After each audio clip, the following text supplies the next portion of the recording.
Beberapa hari yang lalu, Edis TV mengeluarkan statement yang sangat-sangat sensitif dan sangat-sangat kontroversial ya. Dia mengulas tema kejadian yang terjadi di Padang kemarin ya, pengrusakan rumah doa yang di Padang kemarin ya oleh komunitas orang-orang yang tidak bertanggung jawab ya.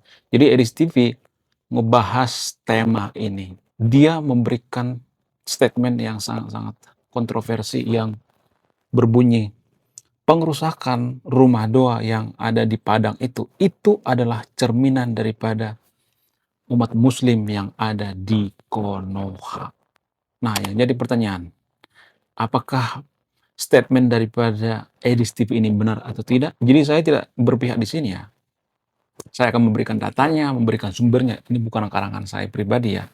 Di video itu, Edis TV memberikan dalil-dalilnya, memberikan fakta-faktanya, bahkan dia mengutip ayat-ayat dari kitab suci agama mayoritas di Indonesia.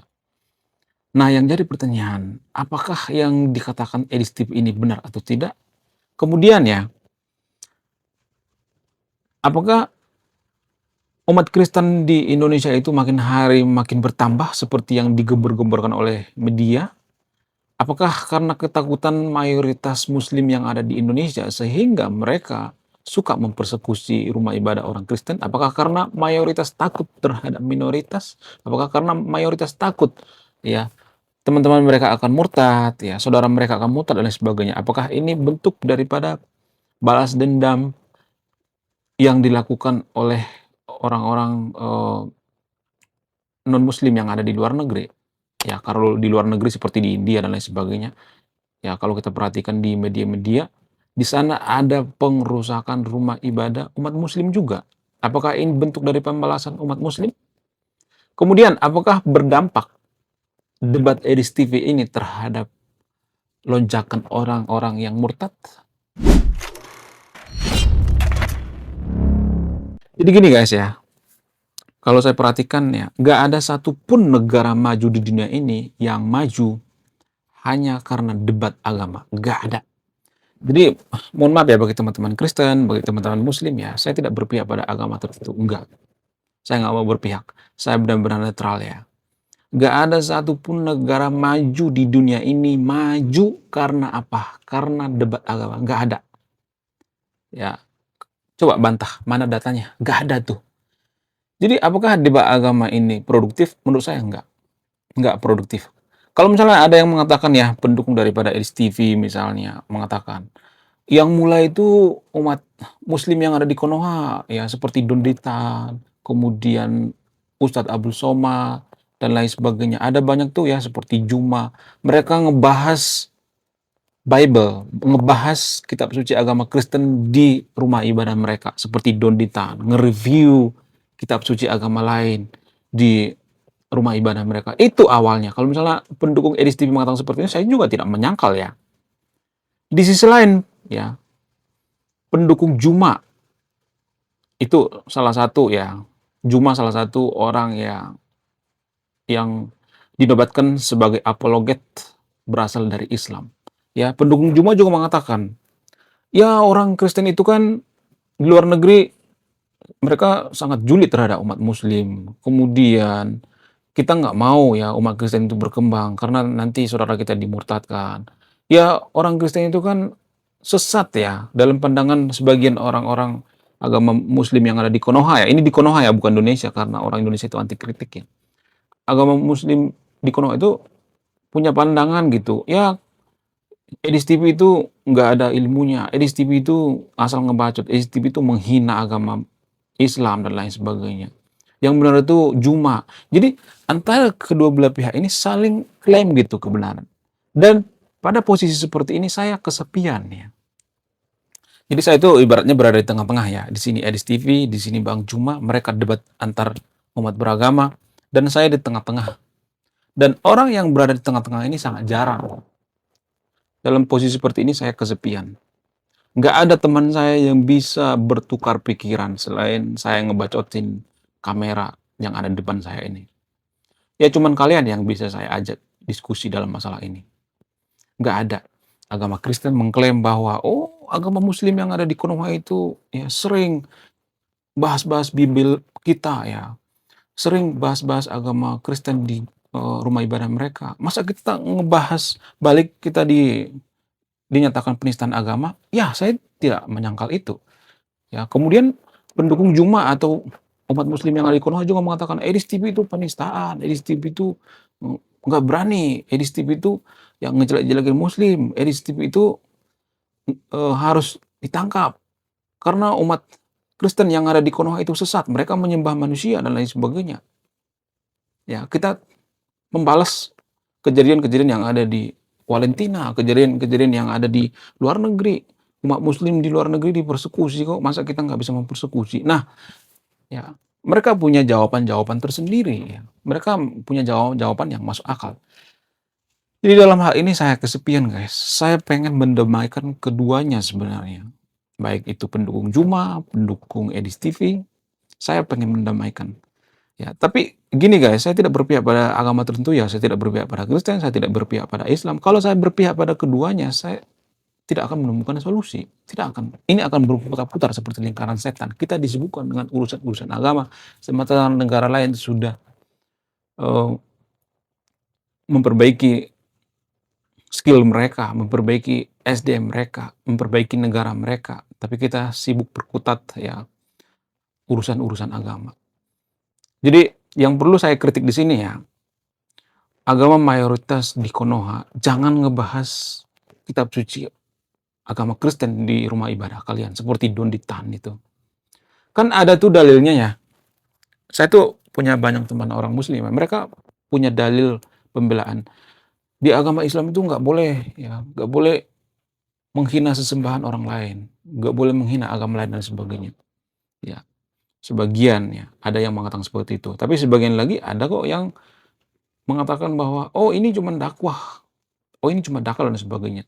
Jadi gini guys ya, bagi sahabat yang nonton video yang beragama Islam, Anda berhenti mengidolakan Donditan. Itu bukan pemuka agama yang baik. Kalau dia nge-review Bible di masjid, itu bukan pemuka agama yang baik. Kecuali dia misalnya seorang ilmuwan misalnya, ya kecuali dia akademisi misalnya. Itu pun akademisi dibahasnya itu bukan di rumah ibadah, tapi di ruang-ruang yang dipenuhi oleh orang-orang intelek biasanya. Jadi secara tidak langsung Donditan ini menjelek-jelekkan agama Kristen. Ya, kalau misalnya Kristen membalas gitu, bahas Al-Quran di gereja, apakah kalian terima? Sejauh ini saya melihatnya nggak ada tuh pemuka agama Kristen bahas Al-Quran di gereja, nggak ada tuh, nggak ada. Ya, bahkan nama nabi yang disembah oleh atau diagung-agungkan oleh orang Islam itu nggak ada tuh dia kitab suci agama Kristen nggak ada. Apakah ada nama Nabi Muhammad di Bible? Nggak ada. Apakah nama Nabi Isa ada di Al-Quran? Ada. Apakah itu alasannya makanya umat muslim sering bahas Nabi Isa dan lain sebagainya? Silakan disimpulkan sendiri ya. Kemudian ya, saya akan memberikan perspektif baru seputar debat agama ya. Apa itu perspektifnya? Jadi gini guys ya. Agama itu kan, ini berulang-ulang saya mengatakan di channel saya, agama itu kan ranahnya subjektif. Artinya gini, agama itu tidak bisa dilogikakan, tidak bisa dilogiskan. Agama itu hanya logis bagi penganutnya saja. Jadi rata-rata ya orang yang debat agama itu adalah orang yang a priori, dengan berhati saya mengatakan seperti ini. Saya nggak mau berpihak ya. Teman-teman saya juga banyak yang muslim ya. Banyak juga yang baik, tapi masalahnya jumlahnya minoritas. Ya, banyak teman saya muslim juga. Bahkan di rumah saya itu ART beragama muslim. Dan saya tidak pernah melarang dia sholat tuh. Enggak pernah melarang sholatnya. Mau berapa kali sehari enggak pernah. Dan dia baik. Enggak pernah mencuri. Ya, di rumah saya itu ada ART. Umurnya sudah agak tua ya, tapi dia baik ya, nggak pernah mencuri. Kalau misalnya nih ya ada duit di kantong misalnya, dia nyuci baju misalnya ya, baju saya, terus ada duit misalnya saya lupa naruh di kantong, dia akan kembalikan duitnya. Itu bukti bahwa ya nggak semuanya umat muslim itu buruk ya, nggak semuanya. Tapi masalahnya jumlahnya minoritas. Susah menemukan ya umat muslim seperti itu. Ya, saya tidak menjalani ya. Jadi gini guys ya, agama itu kan ranahnya bukan ranah ilmiah, non ilmiah, ranah spiritual. Jadi gini ya, kenapa saya mengatakan baik Kristen, baik Islam itu, ya terutama agama Abrahamik itu, ya tidak bisa dilogikakan. Contoh misalnya, kita ambil contoh yang umum ya. Nabi Yunus dikisahkan dia masuk ke dalam mulut ikan paus. Kurang lebih 3 hari 3 malam. Nah, yang jadi pertanyaan, apakah ini bisa dibuktikan secara ilmiah? Nggak bisa. Bagaimana mungkin seseorang yang masuk ke mulut ikan paus yang nggak hanya ke mulut, masuk ke dalam perut paus. Sementara di dalam perut paus itu, secara ilmiah, kalau Anda jeli, di situ ada yang namanya zat-zat penghancur makanan. Sama seperti di perut manusia. Ada sejenis asam lambung ya. Sejenis asam lambung ini kan yang menghancurkan makanan-makanan yang ada di perut kita. Di perut paus juga seperti itu kok. Jadi bagaimana mungkin seseorang yang masuk ke dalam perut paus itu masih bisa hidup kembali? Saya tidak menyediakan agama tertentu, saya akan memberikan contoh, hanya memberikan contoh ya. Mohon maaf bagi teman-teman Kristen, Anda jangan a priori gitu, kalau benar ya benar, kalau salah salah gitu. Jadi, apakah itu logika kalau misalnya ada seseorang itu masuk ke dalam perut paus 3 hari 3 malam dan masih bisa hidup? Apakah itu logika? Enggak. Apakah itu bisa dibuktikan secara ilmiah? Enggak bisa. Karena apa? Karena mustahil ada orang yang bisa hidup di perut ikan paus, sementara di situ ada zat-zat asam yang bisa menghancurkan makanan, bahkan menghancurkan besi sekalipun bisa kok. Ya. Jadi sungguh tidak masuk akal kalau misalnya ada orang yang mengatakan bahwa ada orang yang masuk ke perut ikan paus itu masih bisa hidup. Dalam agama Kristen juga ada kisah seperti itu, agama Yahudi juga ada kisah seperti itu, dalam agama Muslim juga ada kisah seperti itu. Apakah itu masuk akal? Enggak. Itu nggak masuk akal. Itu ranahnya spiritual. Jadi ranah spiritual itu bukan ranah yang logis. Makanya banyak orang yang beragama itu a priori. Mereka akan mencari jawaban-jawaban yang logis ya. Yang kelihatannya logis padahal itu nggak bisa dibuktikan logis. Itu namanya a priori. Ya. Jadi dalam posisi seperti ini saya kesepian gitu. Saya tidak bisa diskusi dengan orang. Karena apa? Karena nggak tahu apakah topik ini terlalu tinggi atau tidak. Itulah alasannya kenapa ada orang-orang yang tinggal di Eropa misalnya, di negara yang tinggal di negara maju itu mereka tidak peduli dengan agama bukan karena mereka membenci agama, tapi agama itu ranahnya spiritual. Ya, ranahnya subjektif, bukan objektif. Nggak bisa dilogikakan. Kita ambil contoh lain misalnya, manusia berasal dari tanah.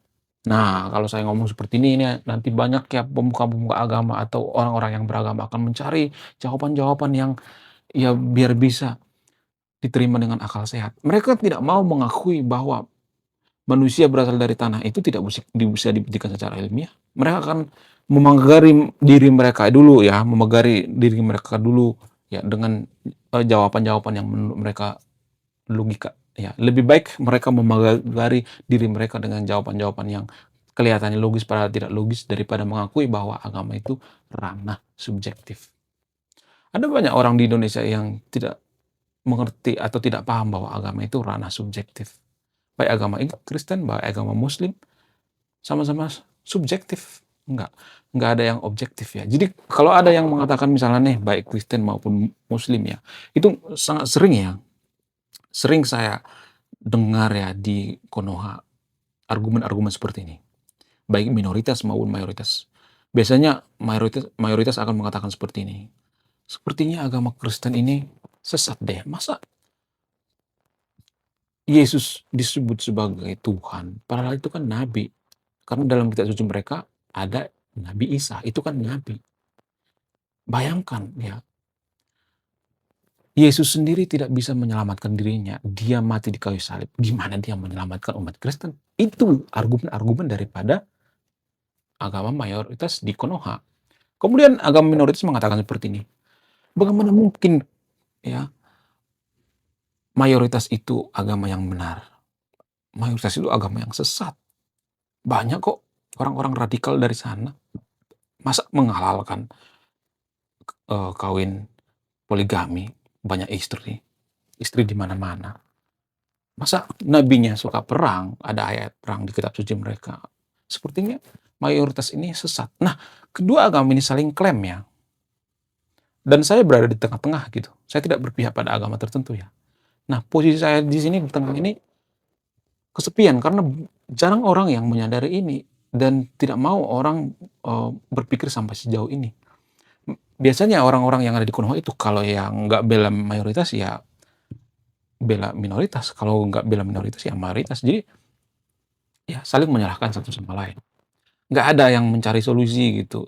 Ya, nggak ada yang berani mengatakan bahwa agama itu ranah subjektif. Jadi rata-rata orang-orang di Indonesia itu kalau ditanya, apakah agama Kristen itu masuk akal? Iya, mereka akan mengatakan masuk akal. Apakah agama Islam itu masuk akal? Iya, mereka akan mengatakan masuk akal. Kalau kita tanya, apakah masuk akal manusia itu berasal dari tanah? Mereka akan mencari jawaban-jawabannya. Ya, jadi ini namanya a priori. Mereka memagari diri mereka itu dengan jawaban-jawaban yang menurut mereka logis ya. Mereka akan mengatakan, oh, pengertian daripada manusia yang berasal dari tanah itu bukan seperti itu. Sebenarnya bukan dari tanah, tapi dari saripati tanah. Sebenarnya sama aja, apa bedanya kan? Oh, sebenarnya bukan dari tanah, tapi dari tanah liat. Sebenarnya sama aja. Oh, itu ranahnya metafisika dan sebagainya. Tapi pada intinya nggak bisa dibuktikan secara ilmiah. Nggak bisa. Nggak bisa dibuktikan secara ilmiah. Kalau misalnya ada nabi membelah lautan, apakah bisa dibuktikan secara ilmiah? Nggak bisa.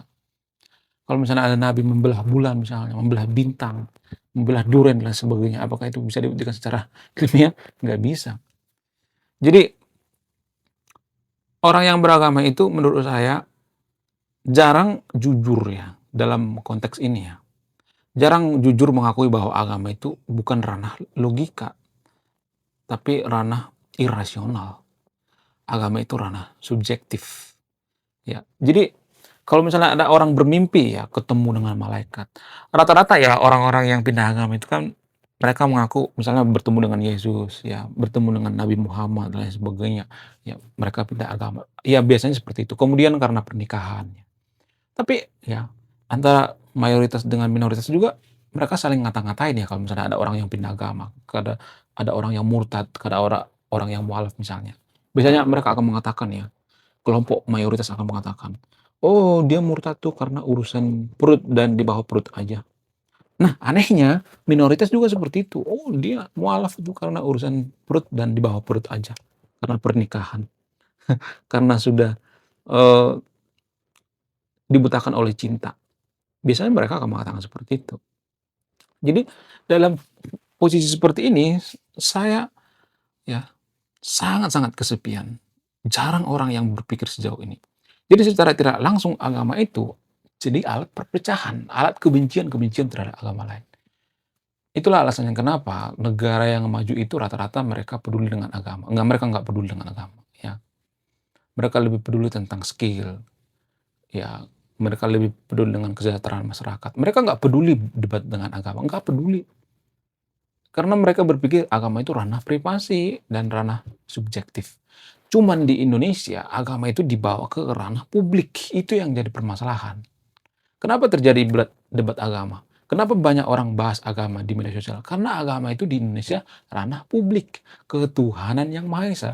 Dalam Pancasila ada ketuhanan yang Maha Esa. Jadi secara tidak langsung bahwa agama itu ranah publik. Jadi di sini ada semacam ketidakjelasan. Padahal ya, orang-orang yang SDM tinggi berpikir ya, atau masyarakat yang tinggal di daerah atau di negara yang SDM tinggi itu mereka sudah memutuskan bahwa agama itu ranah privasi. Agama itu bukan ranah publik. Cuman orang Indonesia yang berpikir bahwa agama itu ranah publik. Makanya terjadi debat agama seperti ini. Dan tidak ada satupun negara maju di dunia ini maju karena debat agama. Yang ada akan ada perpecahan. Ya, saya tidak berpihak pada agama Islam, saya tidak berpihak pada agama Kristen. Saya tidak membela keduanya ya dalam hal ini. Ya karena kalau ada orang yang mualaf murtad juga pasti ada oh ya dalam hati kecil mereka ada yang senang, ada yang nggak senang. Jadi agak mirip-mirip seperti MLM ya, multi level marketing. Ya. Jadi mustahil ya orang yang beragama itu tidak a priori. Rata-rata mereka a priori. A priori itu artinya mereka ya memagari diri mereka itu dengan jawaban-jawaban yang menurut mereka logis daripada mengadili ya apakah agama itu ranah privasi atau ranah publik, atau apakah agama itu ranah subjektif atau objektif, apakah ranah agama itu ilmiah dan non ilmiah. Pada faktanya ranah agama itu adalah ranah non ilmiah. Surga juga kan belum pasti, nggak bisa dibuktikan secara ilmiah surga. Jadi ngapain kita sibuk ngurusin surga? Dan saya perhatikan ya,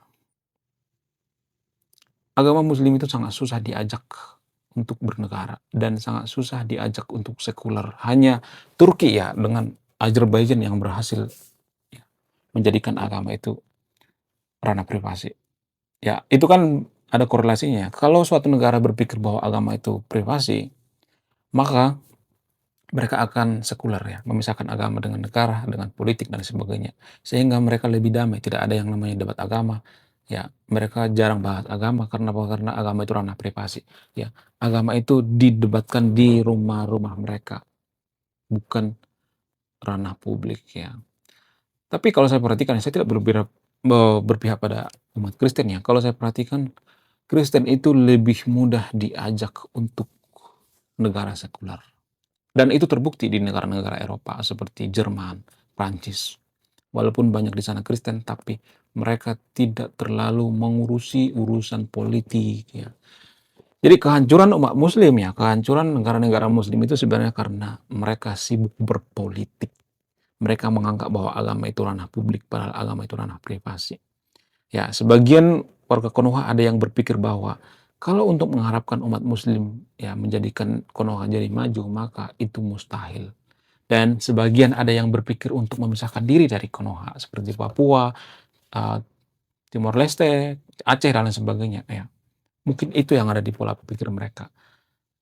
Dalam hal ini ya, apakah agama privasi atau publik, saya sangat kesepian. Jarang-jarang channel yang bahas seperti ini. Biasanya mereka berpihak pada agama mereka sendiri. Mereka nggak peduli dengan agama lain. Jadi seorang pejabat itu sebenarnya harus netral. Kalau bisa pejabat itu nggak boleh beragama.